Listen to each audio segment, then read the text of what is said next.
Сәлем оқырман, жойылып кету қаупі бар 10 мемлекетті ұсынамыз. Алдымен каналға тіркеліп, қоңырауша белгісін басып кетуді ұмытпаңыздар.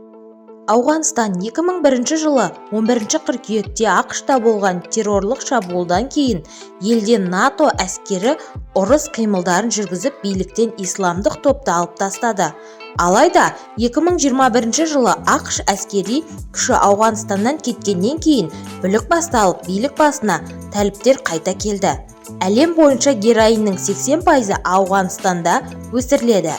Пәкістан лаңкестер саны өте көп елдің бірі.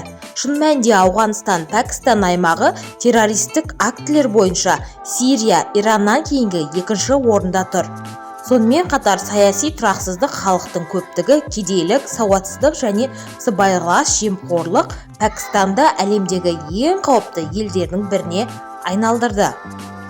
Конго Демократиялық Республикасы саяси тұрақсыз ел, бірақ көптеген Африка штаттар сияқты табиғи ресурстарға бай.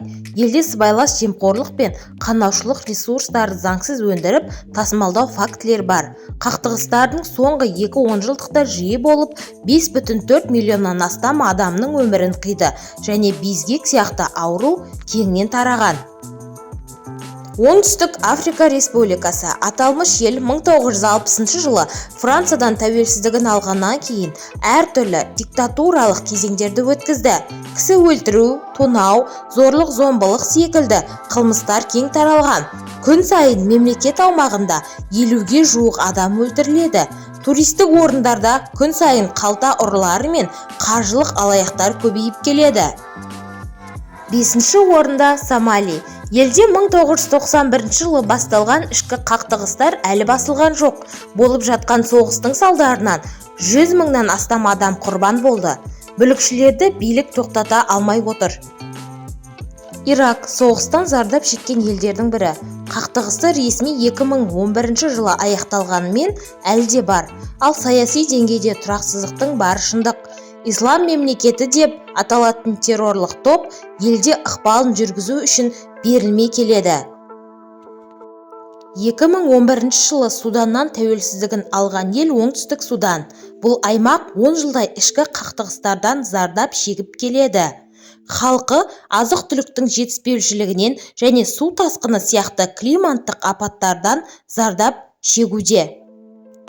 Солтүстік Корея. Бұл ел бұқаралық ақпарат құралдарында президенті Ким Чен Ынның диктатуралық әрекеті арқылы танымал. Мемлекеттің шекарасы жабық және әлемде атом бомбасынан бас тартпаған жалғыз ел.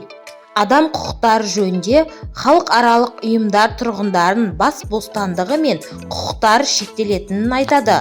Солтүстік Кореяда адамдарды заңсыз ұстау, азаптау және өзге де қатыгездіктер жиі кездеседі.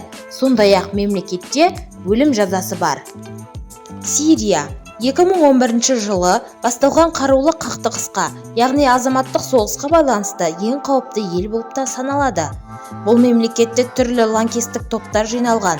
Олар өзара бақталас. Билікке ие болу үшін адам шығындарын есептеп арттыруда. Басқындардың саны 5 миллионнан асып кетті. Елдегі күнкөріс жағдайы төмен, азық-түлік тапшы. Соңғы орында Йемен. Қазір саяхатшылар үшін терроризм, адам ұрлау және зорлық-зомбылық қылмыстар сияқты себептерге байланысты қауіпті жер. Үкімет пен оның қауіпсіздік күштері қарапайым азаматтарды азаптау, адамгершілікке жат қылықтар мен соттан тыс жазалар қолданады.